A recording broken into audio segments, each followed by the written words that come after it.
जब मोहम्मद बिन कासिम पहली मर्तबा इस मुल्क में आए थे, आने के बाद जब फतह की थी, बहन बेटी की आबरू बचाने के बाद जब खाने के लिए बैठे थे और एक बर्तन में पूरी जमातें बैठी हुई थी, एक एक बर्तन में 6-6 लोग बैठे थे। लोग हैरत से देख रहे थे ये कौन सी है कि एक बर्तन में एक साथ खा रखी है। तब मसीहत का नकीब कह रहा था तुम वो हो जो निजाम अपने खुद बनाते हो, ये वो है जो खुदा का निजाम लेके आगे बढ़ रहे हैं। क्या बात है हजरत, जब से हमने खुदा का निजाम छोड़ा हम बर्बाद हो गए। अपने बड़ों की इज्जत करना, उनकी गोद से बच्चे न छीनना हक है, उनका हक है।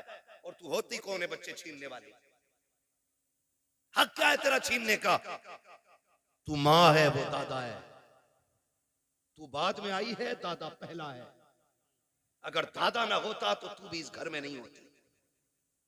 मगर इसी को जो है ना हमारे लोग, हमारे भाई उल्टा बच्चों से कहते हैं हाँ हाँ सही तो कह रही तुम्हारी अम्मी, जाना मत, अब्बा के झूठा खाना मत। तुझे पता है जब बंदा 70 पार कर जाता है ना और उसके पैर कांपने लगते हैं, हाथ नहीं काम कर पाते हैं, नजर पूरी नहीं देख पाती है, चप्पल जूते ढूंढने लग जाता है, लाठी टटो के पकड़ता है ना, तब खुदा आवाज देकर कहता फरिश्तों खबरदार, अब इसके अमाल से कलम गुनाहों के एतबार से उठा लिया जाए, अब इससे खता भी हो जाए तो खता न लिखना, इसलिए कि अब मेरा बंदा दुनिया तनहा छोड़ गई है, अकेला रह गया है, अब मेरी रहमतों का सहारा है। देखते नहीं हो फरिश्तों, कोई जूती चुरा रहा है, कोई लाठी छुपा देता है, किसी को थूक से नफरत है, किसी को इसके मुंह से नफरत है, कोई इसकी आंखों से घिन कर रहा है। अब दुनिया ठुकरा गई है, देख ये सिर्फ मेरी रहमत के सहारे है। खुदा की कसम, ऐसे बंदे जब दुनिया से जाएंगे, अल्लाह कयामत के दिन बड़े बूढ़े को बुलाएगा और बुला के पूरे परिवार को इकट्ठा करेगा, फिर उस बड़े बूढ़े से पूछेगा बता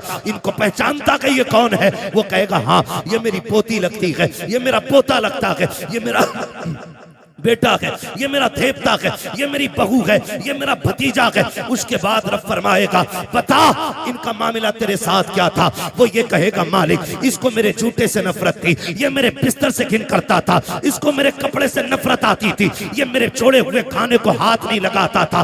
रब फरमाएगा सुन, आज जिनमें से जिसको तू कह देगा मैं उसे जन्नत दूंगा। वो बूढ़ा कहेगा क्यों? कहेगा मैं जमाने को बताना चाहता हूँ जिससे तुम कुछ नहीं समझते हो, रब ने आज महशर में उसे शफाअत का इख्तियार अता कर डाला है। क्या बात है हजरत, जवाब नहीं है, माशाअल्लाह। इज्जत करो अपने बड़े बूढ़ों की, वरना याद रखना जैसी करनी जोर से, जैसी करनी वैसी करे। छोड़ो बुड्ढों को यार, बड़ा रहने दो, इन्हें क्या पता है। अब 5G का दौर है, बुढ़े के दौर में कोई भी जी नहीं था। खुदा की कसम कोई जी था या ना था, लेकिन इस बुड्ढे के दौर में अदब जरूर था, अदब जरूर था। मेरी जेब पे अगर कलम लग गया ना तो सफेद बालों वाला भी आ जाए तो मैं क्यों उठूं? तो कलम लगा के बैठूं भाई, मैं तो हजरत हूं, मुझे तो लोग हुजूर भी कहते हैं, तो मैं ये लेके बैठ जाऊं? ये हुजूर का दीन नहीं, ये हुजूर का दीन मिटा दे अपनी हस्ती को अगर कुछ मर्तबा चाहे कि दाना खाक में मिलकर गुले गुलजार बनता है। जिन्हें झुकना नहीं आता उन्हें उठना वही जानते हैं जो झुकना जानते हैं। मौलाए कायनात शेर खुदा फरमाते हैं अगर तवाज़ु और इंकिसारी की वजह से किसी की इज्जत कम हो जाए तो कयामत में मेरा गरेबान पकड़ लेना।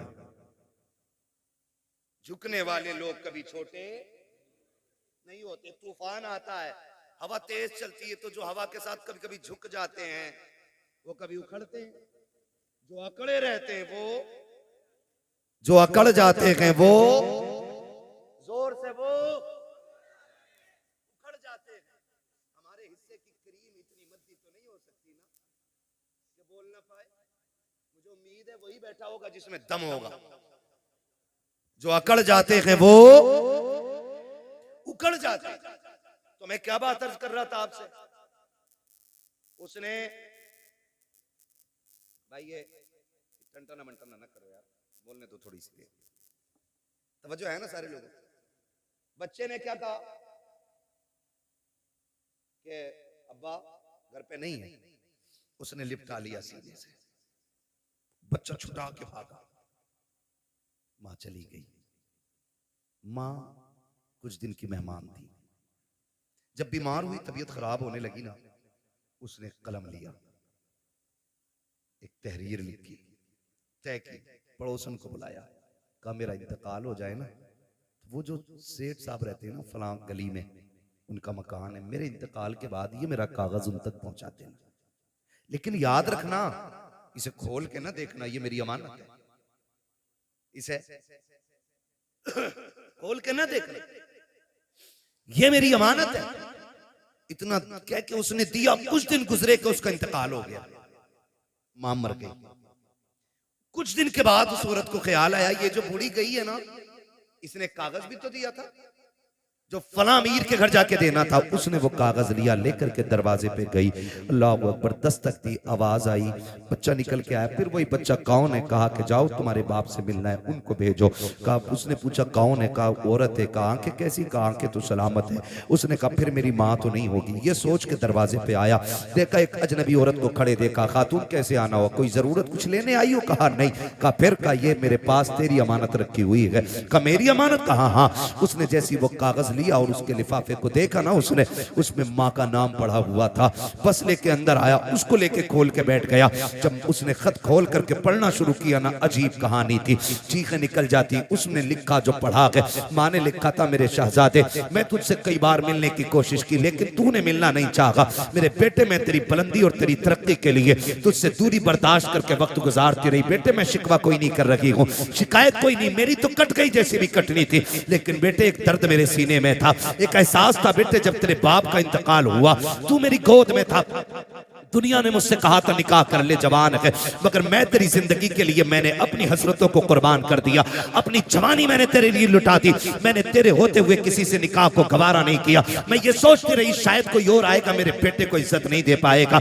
मैं तेरी इज्जत की खातिर बेटे जवानी कुर्बान कर चुकी, मेरी जिंदगी लग गई तेरे नाम। लेकिन बेटे दर्द उस दिन हुआ था जिस दिन तूने मुझसे ये कहा था, अम्मा मैं तुझे छोड़ के जाना चाहता हूँ। उसमें लिखा था मेरे बेटे, उतना दर्द तो तेरे बाप के इंतकाल पे भी नहीं हुआ था जितना दर्द तेरी जुदाई से मुझको हुआ था। ए मेरे बेटे बड़ी हसरतें मैंने तेरे साथ पाली थी, लेकिन तूने सारी हसरतों को 2 मिनटों में खाक में मिला के रख दिया था।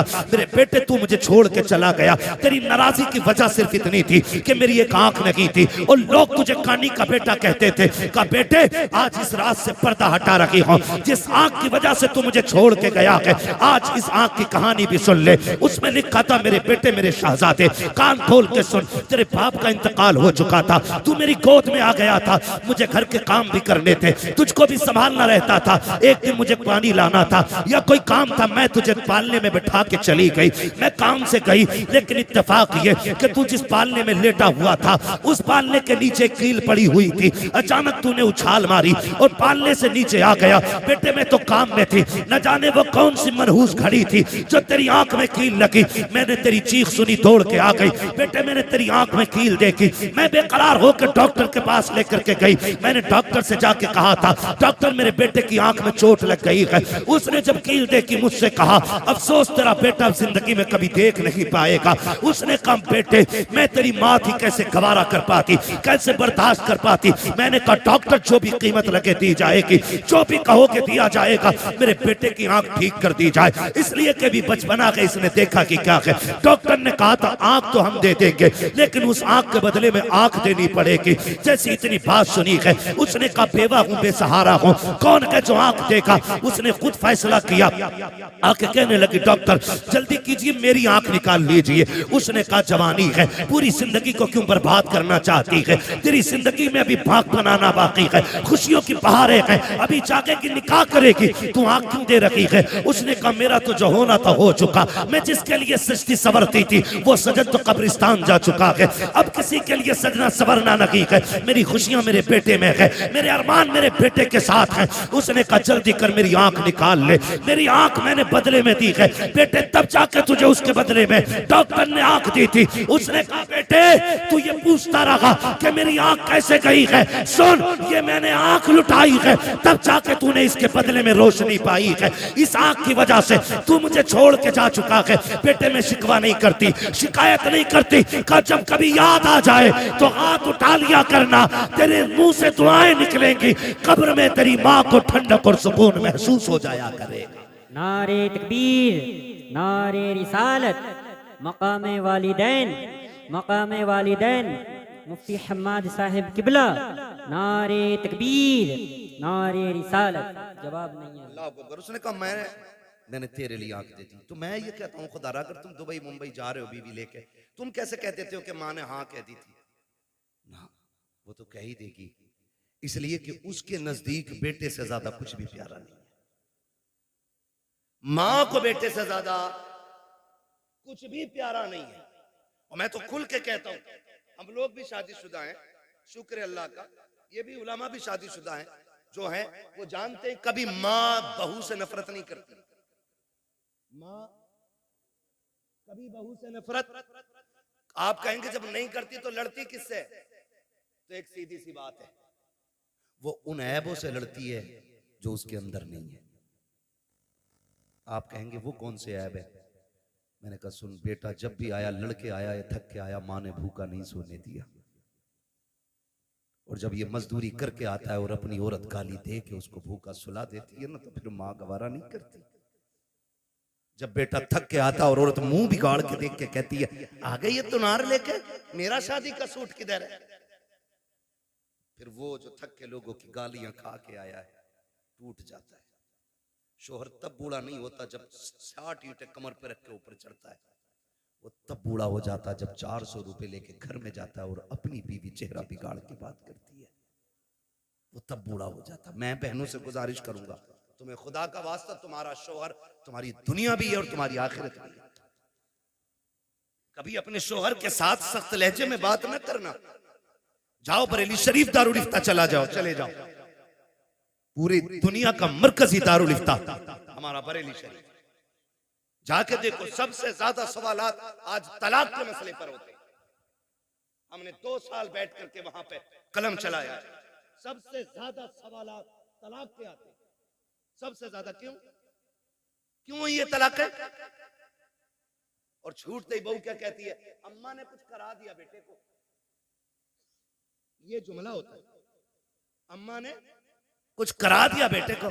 अम्मा पढ़ा रही है, मेरी बहन मुझे बता तो सही, ये तेरे जुमले कहां तक सही कहां तक गलत है ये तुझे पता होगा, लेकिन मैं तो इतना जानता हूं, जैसे बेटा 18 साल का हुआ था, माँ ने 4 लोगों में बैठ के कहना शुरू कर दिया था, बेटा जवान हो गया कि चांद सी दुल्हन लेके आनी है, मुझे गुलाब का फूल लेकर के आना है। जो तुझे गुलाब का फूल कहती रखी, पूरी जिंदगी चांद चांद कह के आवाज देती रखी, आज वो तुझसे नफरत क्यों कर रही है? नहीं से तुझसे नफरत रखी है। जब शाम को बेटा आके भूखा सोता है, ये माँ को गवारा नहीं होता है। जब सुबह को उठ के बेटा भूखा जाता है, ये माँ को गवारा नहीं होता है। अगर ये चाहती हो तुम्हारा घर जन्नत की तरह रखे, खुदा की कसम तुम अपने अंदर माँ वाली आदतें पैदा कर लो।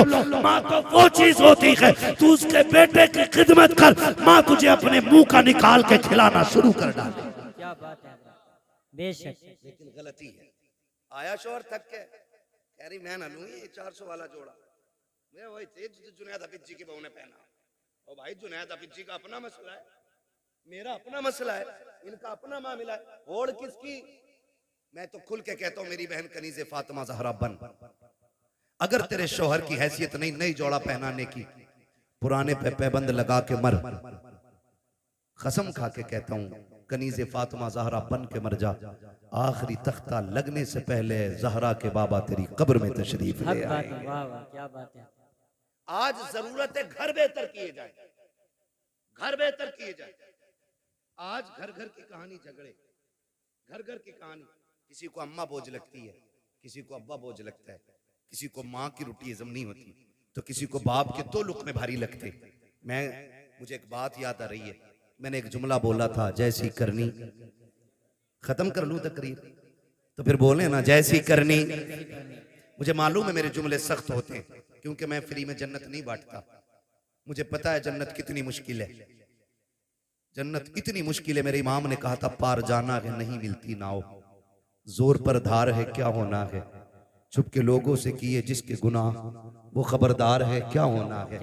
मुझे पता है जन्नत कितनी मुश्किल है, इसलिए खुदारा जज्बात से निकल के अब हमें अमल के मैदान में आना पड़ेगा, अमल के मैदान में आना पड़ेगा। अल्लामा रूमी ने मसनवी शरीफ में एक बात तहरीर फरमाई है, बड़ी अजीब बात है, तवज्जो है। कहते हैं जरा या रसूल अल्लाह। या रसूल अल्लाह। हाँ, बस 10 मिनट में इंशाल्लाह बात पूरी करने लगा हूँ। हाँ, 1 घंटा होने वाला है, 4 मिनट बाद 1 घंटा पूरा है। अल्लाह आपको सलामत रखे। मैं कोशिश कर रहा हूँ कि 4 मिनट से ऊपर थोड़ा सा चला जाए, 5 मिनट ज्यादा हो जाएंगे, लेकिन मैं बात बताना चाहता हूँ। खुदा करे ये बात दिल में उतर जाए। मैंने एक जुमला बोला था, जैसी करनी भरनी वैसी भरनी। अल्लामा रूम मसनवी शरीफ में तहरीर फरमाते हैं, एक बीवी ने अपने शोहर से शिकायत की।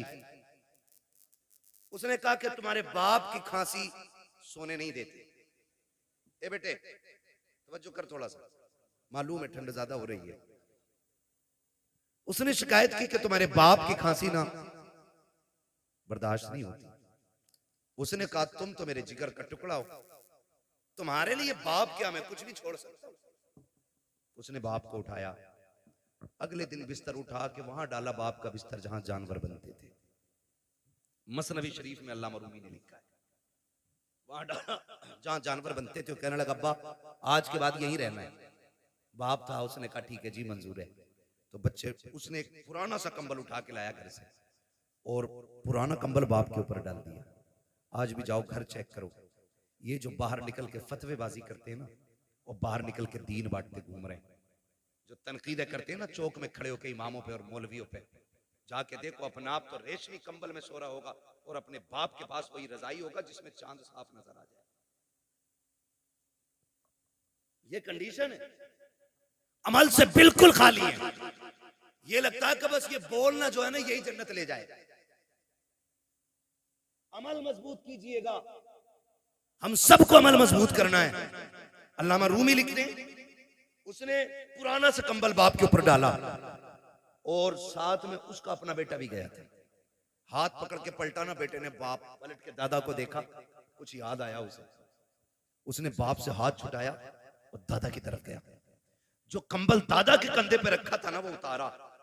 उतारने के बाद पैर के नीचे रखा, उसके 2 टुकड़े किए। 2 टुकड़े करके आधा दादा के कंधे पे डाला, आधा अपने। अब्बा चूंकि नौकरी वाला था, पैसे वाला था, अब्बा ने कहा ये क्या बदतमीजी है, तेरे लिए मखमली लिबास है, अच्छे बिस्तर है, तू ये क्यों लिए जा रहा है? उसने कहा देखा ना भैया मैंने। कहा क्या? कहा दादा बूढ़े हो गए तो आपने पुराना कंबल इनको दिया है। मैं हिसाब लगा रहा हूं कल आप बूढ़े होंगे, जैसे आपने दादा को यहां लाके डाला, मैं कल आपको यहां लेके आऊंगा।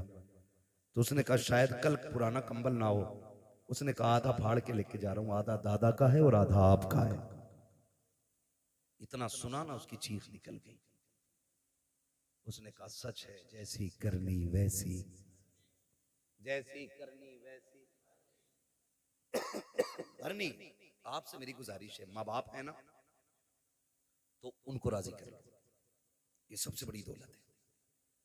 कोई पीर तुम्हें जन्नत नहीं देगा अगर माँ बाप नाराज है। पीर तो क्या यार, मैं कहता हूं बगदाद चले जाओ, बड़ा पीर भी जन्नत नहीं देगा अगर माँ बाप नाराज है। जाओ हरम तक चले जाओ, अगर घर का बाप राजी है तो खुदाए पाक राजी है, बाप नाराज है तो खुदाए पाक भी नाराज होता है। बड़ी बात होती है। आज माँ बाप हैं तो कदर करो। कह रहा हाजी जी हैं, प्रधान हैं, अब्बा को मुखिया, बाप को बाप कहा करो, अब्बा कहा करो, माँ को माँ कहा करो, इन्हें वक्त दिया करो। आज इनके जुमले सख्त होते। कह रहा मौलाना बस करो, तुम मेरे अब्बा को जानते ना हो, बहुत खड़ूस है मेरा अब्बा। ये जुमले बोल रहा है, मेरा अब्बा बहुत खड़ूस है, सीधी कहो तो उल्टा ही बोलता है। मैं कहता हूं जालिम तूने बाप को समझा ही नहीं, कभी बाप अपने लिए जीता ही नहीं, वो तो जीता ही औलाद के लिए। ये उस दिन समझोगे जिस दिन तुम्हारे पास बैठे होंगे और तुम्हारा बेटा उंगली पकड़ के कहेगा ना अब्बा मुझे ऐसे जूते चाहिए जैसे फलां ने पहने, और तुम्हारी जेब में कौड़ी नहीं होगी ना, तब तुम्हें अपने बाप की परवरिश का जो दौर है ना वो याद आएगा।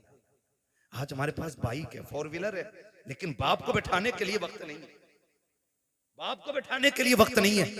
और वो तो तब लेके हमें चला जब लोग उस दौर में साइकिल का तसव्वुर भी नहीं करते थे, जब गाड़ियां नहीं थी। 4 किलो मेले की जिद कर दी हमने, जाने 4 किलोमीटर तक बाप कंधे पे लेके जाता था। एक बार रास्ते में उसने नहीं कहा बेटे मैं थक गया हूं, थोड़ी देर चल ले। उसने कंधे तो बदले गए लेकिन पैर नहीं बदले थे। उसने कंधा बदला गए लेकिन हक नहीं बदला था। वो तुझे लेके चलता रहा, जितने कांटे लगे अपने लिए उसने, जितनी मुसीबतें आई खुद संभाली उसने। आज उस बाप को 10 रुपए की दवा की जरूरत होती है, बेटा पर्चा पकड़ के कहता है किस डॉक्टर ने लिखी है दवा, इतनी महंगी दवा कौन देता है। खुदा की कसम खा के कहता हूँ लोग बातें करते हैं, अब खून जाम हो जाता है। बूढ़ा हो गया है बाप, हार्ट अटैक से मर गया, और मैं तो खुल के कहता हूँ बाप का खून कल भी गर्म था, आज भी गर्म है, आखिरी सांस तक गर्म रहता है। इसको ठंडे ने नहीं मारा है, इसको खून के चमने ने, ब्लड प्रेशर ने नहीं मारा, इसको औलाद की तानों ने मार दिया है। जब कहेंगे कैसे, तो सुन प्यारे,